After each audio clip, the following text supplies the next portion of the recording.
আসসালামু আলাইকুম রহমতুল্লাহি ওয়া বারাকাতুহু। সম্মানিত ভিউয়ার্স, আপনাদেরকে দাজ্জালের একটা সংক্ষিপ্ত পরিচয় দিচ্ছি। সাল্লাল্লাহু আলা সাইয়্যিদিনা মাওলানা মুহাম্মদ ওয়া আলা আলিহি ওয়া আসহাবিহি বারাক ওয়া সাল্লামা তাসলিমান কাসীরান কাসীরা। প্রথমে তরজমা শুনুন। হযরত সালিম রাহমাতুল্লাহ আলাইহি তার পিতা ইবনে উমর রাদিয়াল্লাহু তাআলা আনহু থেকে বর্ণনা করেন, তিনি বলেন, একদা রাসূলুল্লাহ সাল্লাল্লাহু আলাইহি সাল্লাম লোকদের মধ্যে দাঁড়িয়ে প্রথমে আল্লাহ তাআলার যথাযথ প্রশংসা করেন। এরপর তিনি দাজ্জালের ব্যাপারে বলেন, আমি তোমাদের দাজ্জাল সম্পর্কে ভীতি প্রদর্শন করছি। আর প্রত্যেক নবী তার উম্মতকে তার সম্পর্কে সতর্ক করেন। আমি তার সম্পর্কে এমন কথা বলবো যা পূর্ববর্তী কোনো নবীগণ তাদের উম্মতের কাছে বলেননি। জেনে রেখো, সে হবে খানা, আর তোমাদের রব খানা নন। সাল্লাল্লাহু আলা সাইয়্যিদিনা মাওলানা মুহাম্মদ। আরবি হাদিসটা শুনুন।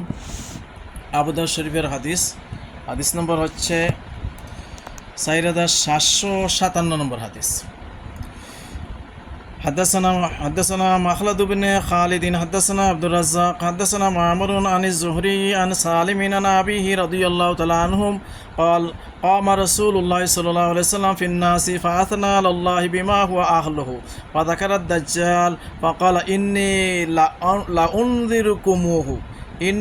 لأنذركموه وما من نبي إلا قد أنذره قومه لقد أنذره نوح قومه ولكني سأقول لكم فيه قولا لم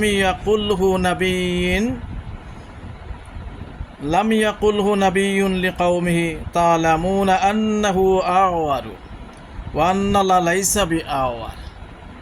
যে কথাটা অতিরিক্ত বলছেন সেটা হচ্ছে যে সে হবে খানা, আর তোমাদের রব আল্লাহ তাআলা খানা নন।